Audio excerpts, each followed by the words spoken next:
Hello and welcome to Dustin C. Slade's Sacred Wellness Podcast.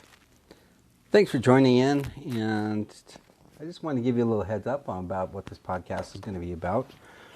I've been an acupuncturist for the last 23 years, and it's been a pretty amazing journey. I was able to get into acupuncture young. I was allowed to be accepted into the acupuncture school at 19, and actually hold the youngest graduate of the school I graduated at, Colorado School of Traditional Chinese Medicine, in Denver, Colorado. And I've been teaching there pretty much ever since I graduated. I've had an acupuncture theory class that I've taught the same class for over 20 years. This is my 20th year doing it. And I've also taught techniques class on needle techniques, ear acupuncture called auriculotherapy, and cupping, all kinds of different needling techniques, and supervised the student clinic for several years. So that's a little background on me. I wanted to make this podcast so that I could answer a lot of questions that come up in acupuncture, and people just generally don't have many correct ideas about what it is, where it came from, what, when, where, who, why of acupuncture. So I'd like to dig right in and start with a topic, keep these podcasts kind of short and sweet, and talk about some of the major benefits that can come from just doing a couple of needles. You know, what's neat about acupuncture is it's just a piece of wire. There's no medicine inside. There's nothing but a piece of wire. Now, in most cases, we use stainless steel. Acupuncture needles are generally made with stainless steel, and they're wire wrapped at the top with a handle. And depending on what we're trying to do with acupuncture, basically in acupuncture, we're asking energy to come to the needle or go away from the needle. And so how we do this is in the type of needle we use and the techniques that we use once the needle's inserted. So acupuncture uses what's called a filiform needle, which is a non-hollow needle, quite different than a hypodermic needle that has a hollow center so it can pass fluids through. These filiform needles are very thin, and the average gauge is about a 34 to a 36 gauge. So the larger the number in the acupuncture needle, the smaller, the thinner it is in the gauge. So you're used to getting a shot with about a gauge 18 needle. And so I can fit about 10 acupuncture needles on average inside the hole of the common hypodermic needle that you get a shot with.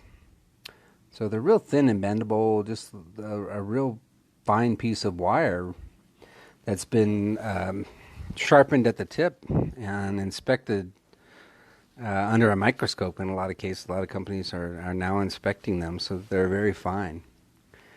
And so in acupuncture, we use mainly stainless steel to disperse or sedate or get rid of extra energy. But we can also use silver needles. Stainless steel and silver have a negative polarity.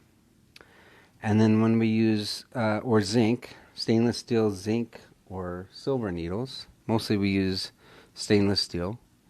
And then there are also copper and gold needles, which have a positive polarity that we can use to add energy to points and bring energy to the needle to tonify that point. So these are very thin needles, and they're placed in the body that are in specific meridians. These meridians, you have 12 energetic highways that relate to the 12 main organs. And 6 of these meridians pull up, 6 of them pull down. So this, if you think of it like a puppet system, this structure is supposed to sit in symmetry.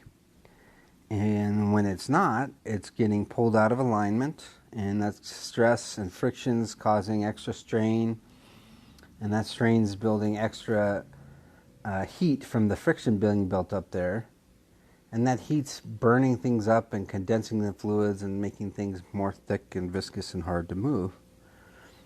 So in acupuncture, we're basically observing the signs and symptoms of what's going on with your body.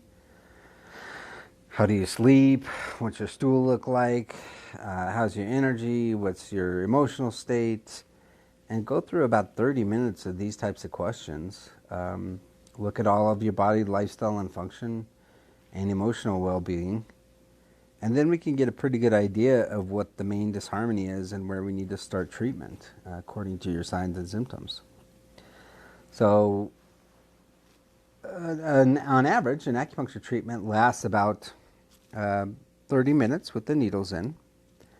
And we use about maybe 10 points bilaterally, so about 20 needles on average, sometimes a lot less. Not too many more. If you're getting too many more, it's getting to be a little confusing to the body. What are you trying to do? So we place the points and let the needles be in for about anywhere from 15 to about 30 minutes, kind of on the high end of things, and let the body calibrate. Now what we found is that when you put a needle into living tissue, it changes the frequency of that tissue. It changes the vibration rate. That is the scientific way to explain, well, what are we doing with acupuncture? We're changing the frequency of the tissue to allow the energy to flow through these energetic highways and make sure that they're flowing in the correct distribution. 6 of them pulling up, 6 of them pulling down. When they're sitting in symmetry, you feel at balance. You don't have symptoms that are coming up. So what's really neat about doing a couple sessions of acupuncture is that it can correct a lot of disharmony. You got to remember, Western medicine's been around about 200 years, and acupuncture, Chinese medicine's been around about 2,000.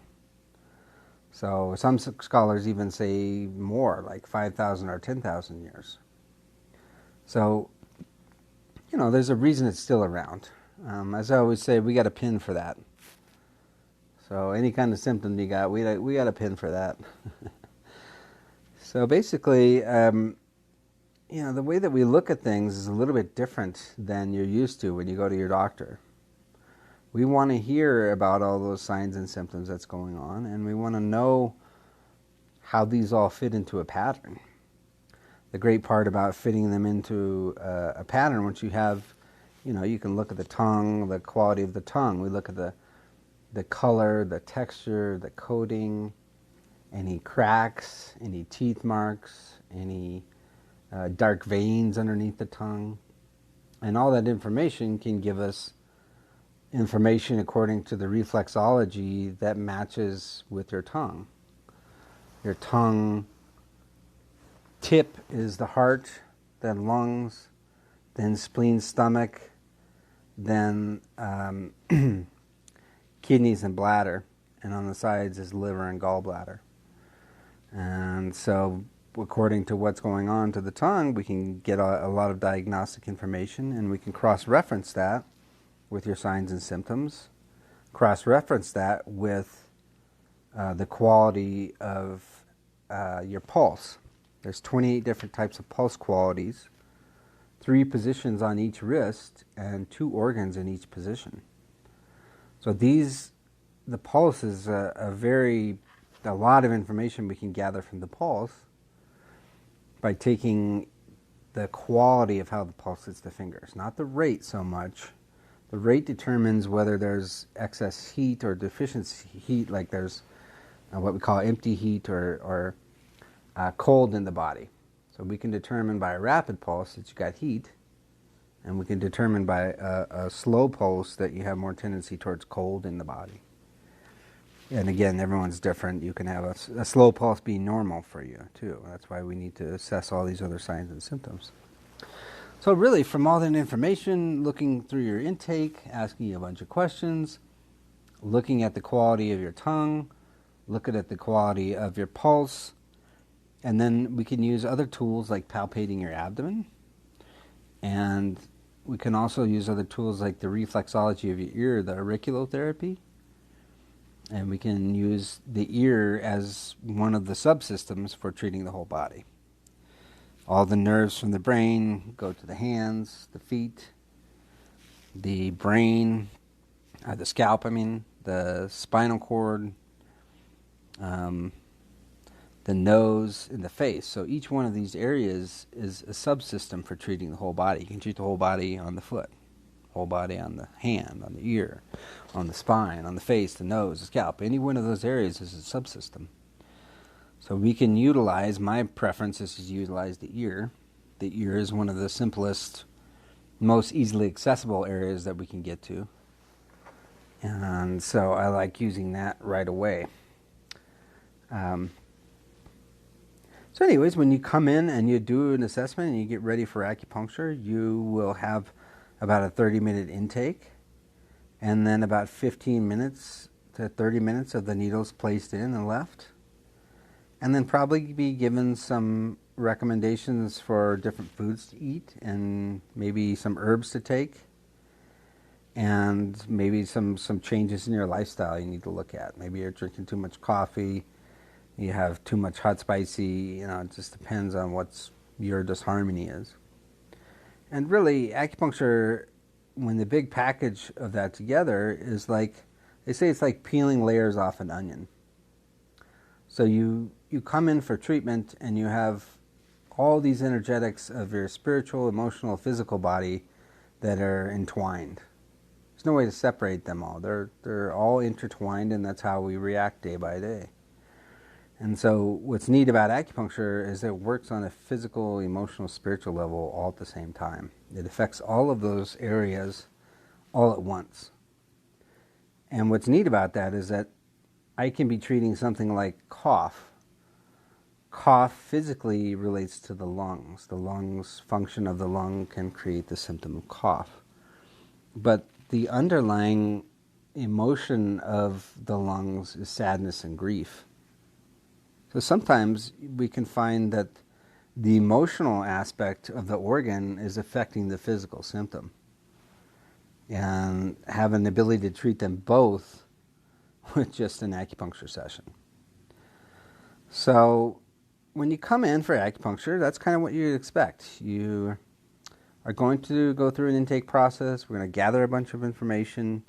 We're going to look at the pulse, the tongue, the ear, the abdomen, gather all that info that we can take together and then create a treatment plan according to what we find there. Now, one thing I like to do in addition to the needles is something you can take home, like the auricular ear seeds. Ear seeds are they're Vacaria seeds. They're from the Vacaria plant, and they're used because they're durable. So you get it taped with a little piece of Band-Aid type tape on the reflex zones in the ear, and that gives them the ability to be left on for about 5 to 7 days at the max. About 5 days is kind of when they start, their effectiveness starts to drift off a little bit, so we don't really wear them more than that. But that's a great way to take something like the acupuncture treatment and then get the ear seeds in that treatment. He's placed on the ear, and then you can wear those home. And in the middle of treatments, when you're not getting the session, you have your symptom come up, or it's getting aggravated, you can stimulate that point by pressing on the seeds in the ear. So I like it because it's a nice home remedy that you can do. When it's 2 o'clock in the morning and you're hating life, you've got something that you can combat your symptoms with. So this podcast is going to be fun. I am going to take the most common questions that I have heard over the years and try and answer them all and fit it all together with a bunch of different podcasts. And so I'd like to hear from you. If you have any questions about what acupuncture can do, or what it should do, or how it's worked for you, or your own personal experiences, I'd love to know them and love to be able to create some content around those questions. So please give me some feedback with it, and I look forward to sharing all this knowledge I've gained over the last 20-something years. It's been a really exciting journey, and it's pretty rewarding when someone has, let's take pain for example, and has a back pain, a tooth pain, a headache, arthritis, sprained ankle, you name it. Pain-wise, acupuncture can do a lot. They come in and someone's had problems for years. No one can touch it. They've been through physical therapy, they've been through massage, they've been through chiropractic, rolfing, all these different modalities that are out there and options.